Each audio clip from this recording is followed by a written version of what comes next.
students. Let us today study our main excretory system. Now what happens is the heart pumps the blood and it goes to the aorta, the biggest artery in the human body. Now from there it goes to the renal artery. We are talking about how the blood comes to the kidneys for filtration of all the waste what is not required. For example, the nitrogenous waste from digestion of proteins, the bile pigments from the liver, the water, that is excess water, the extra salts, NaCl, and also extra vitamins come to the kidney for filtration, because the extra salts are vitamin B and C only, because other salts are fat soluble, so they are not going to a part of the urine. Now from the renal artery, this red artery, this red vessel is the renal artery. It is going to both the kidneys. It comes from the aorta, from the heart to the aorta, and the renal artery takes the blood to the kidneys. Now in the kidneys, each nephron, that is the fundamental unit of the kidneys, it is called nephron. There are million nephrons in each kidney, 1 million and 1 million, approximately 2 million nephrons. In that the filtration takes place. So when blood from the capillaries, this renal artery will divide, or there will be form network of capillaries here, and each capillary will be surrounding the nephron.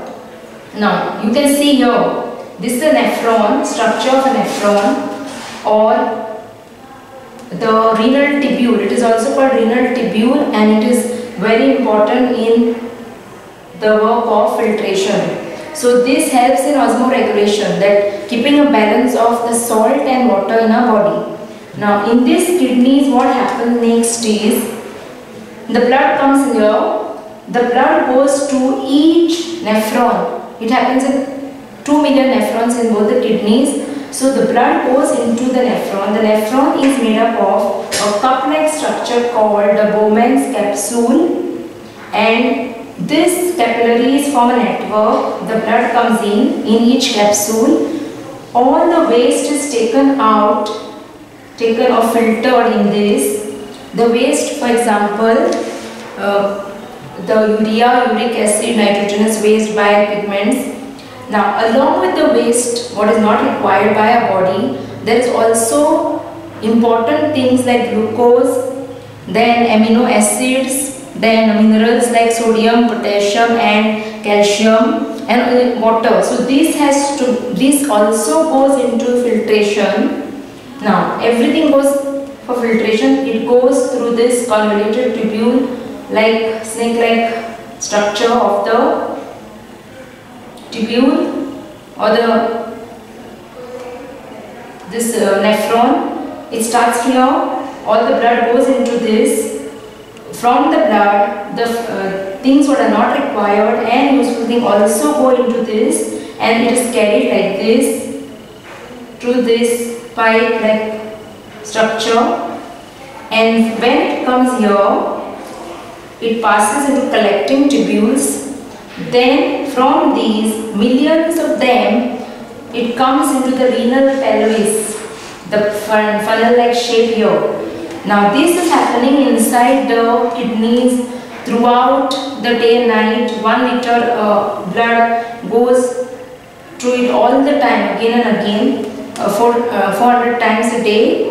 Now when the useful things also go into this, when it is transported from this end to the collecting tubule in the renal, when it goes to the renal pelvis, in between this area what happens is the good things what are required by the body, like water, then some minerals, are reabsorbed, so that it goes into the bloodstream again. So there is another vessel here, the capillary network has another outlet here, which takes it back into this, comes here, it is filtered, and the remaining blood is going back to form the renal vein. So the renal vein will go from both the kidneys and take the blood to the heart again. So the renal vein, the blood which goes into the renal vein will be free of all the waste and all the uric acid extra things, and it will be free. So it is going back to the heart. Now on the way, when it is going back, these connections are there. So in between, the water is reabsorbed, the minerals are reabsorbed, whatever is required by the blood is reabsorbed. Now sometimes people drink less water, then what happens is the blood becomes thick.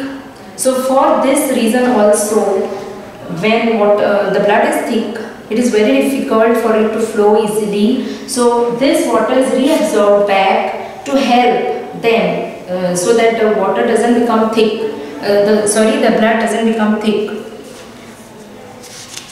Now this is called the filtrate. Whatever goes into this, from the blood, whatever goes into this Bowman's capsule and the nephron is called a filtrate or the primary urine.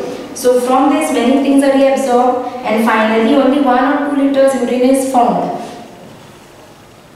Now some things cannot go into the this filter because they are bigger in size, like protein molecules and RBCs cannot go into this. But sometimes because of damage to the kidney or some infection, sometimes when you go for a blood test or a urine test, in the urine some blood cells are found in case of some disease, etc. So this urine will be actually taking all the metabolic waste, and the blood which goes back to the heart will be free of all the metabolic waste, excess water, and also it will go back to the heart with the useful substances which are required for our growth. Now coming to the next, from the renal pelvis, this is the cortex and the medulla, and the renal pelvis will have all the collecting tubules here.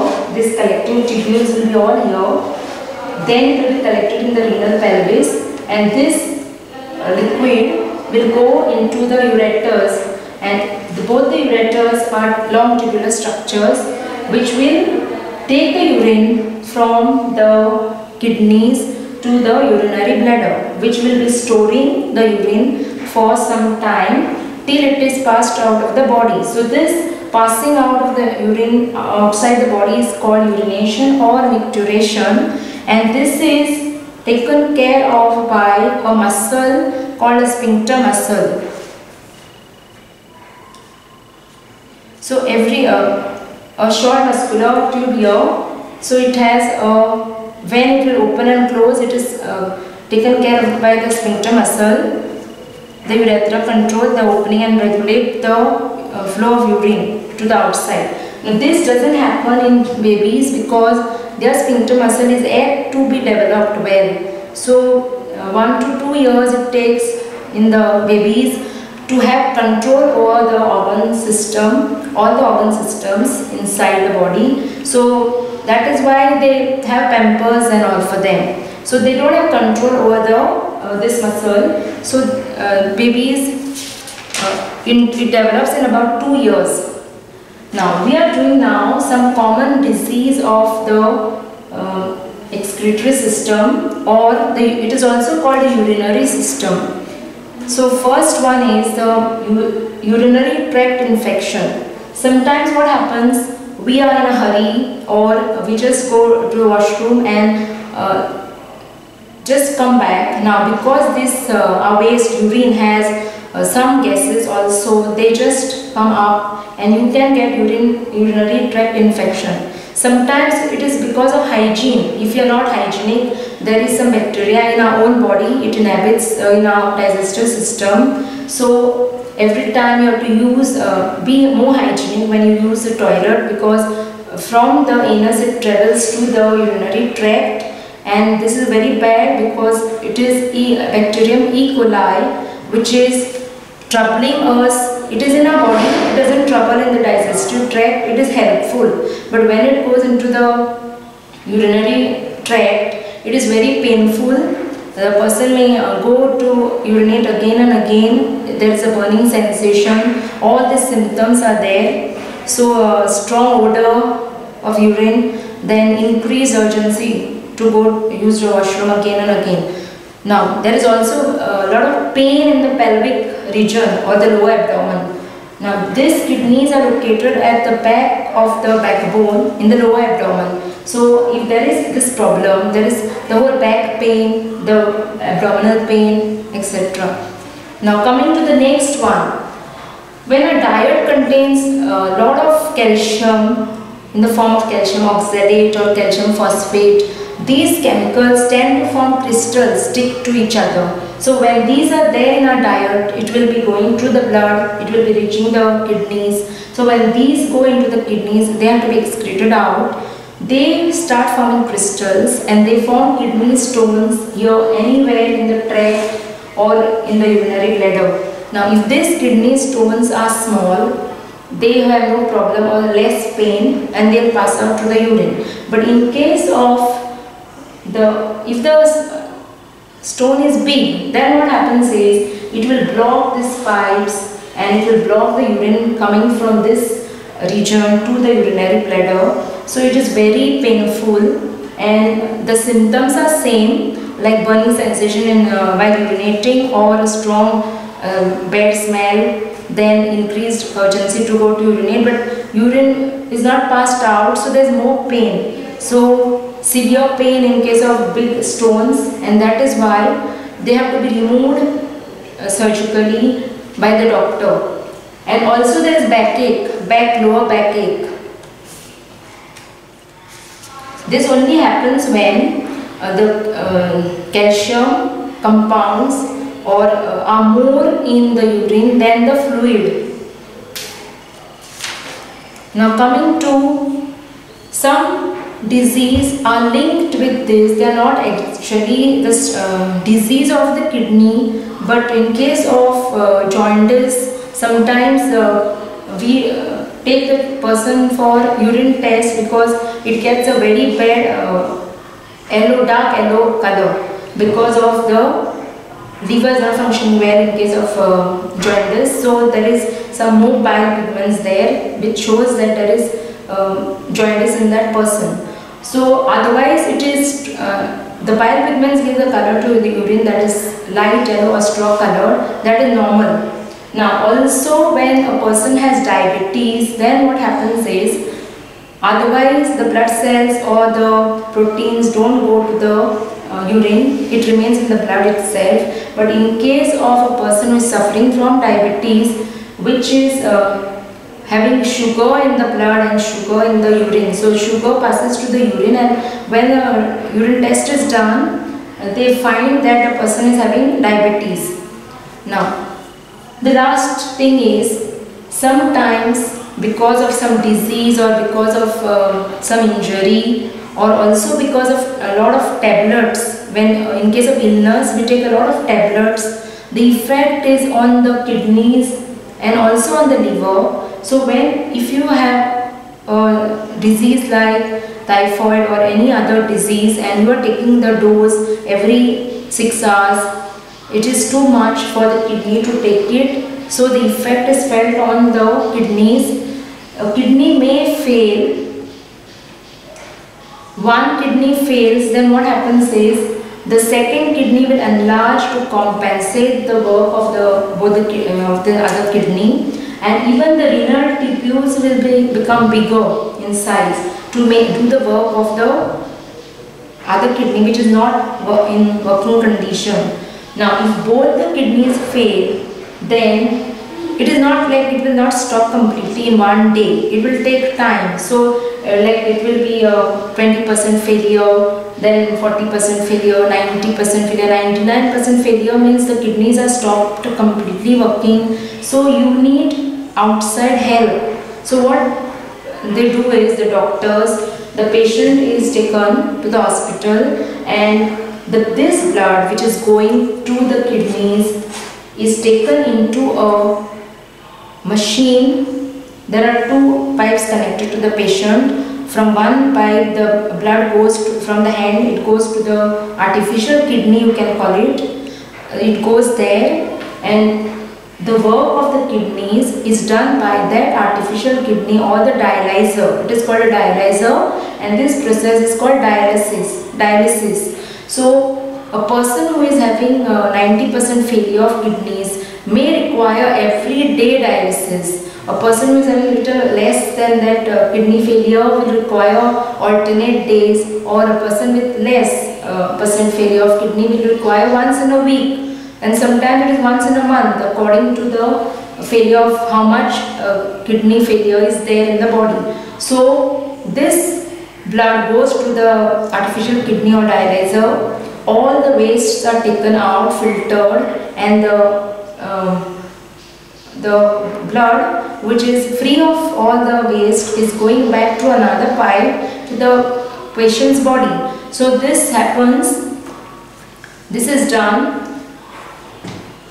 in the people who have kidney failure.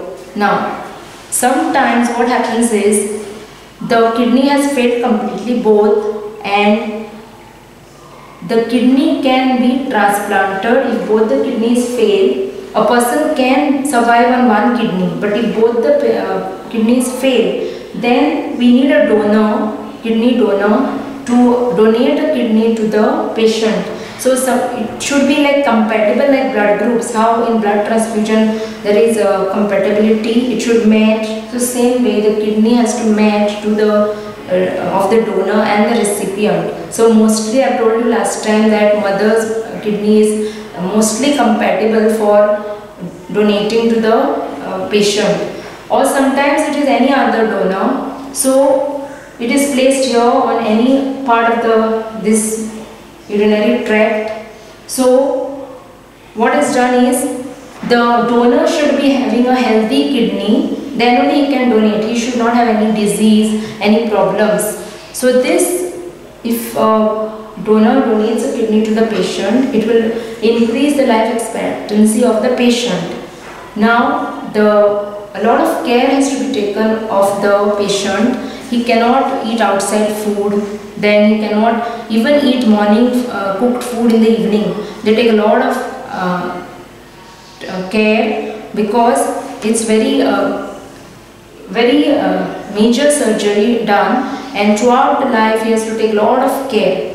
So now this much we are doing for today. So do all the questions at the back of the lesson and complete the exercises, etc. And also journal work do simultaneously, and keep your work always ready. Thank you.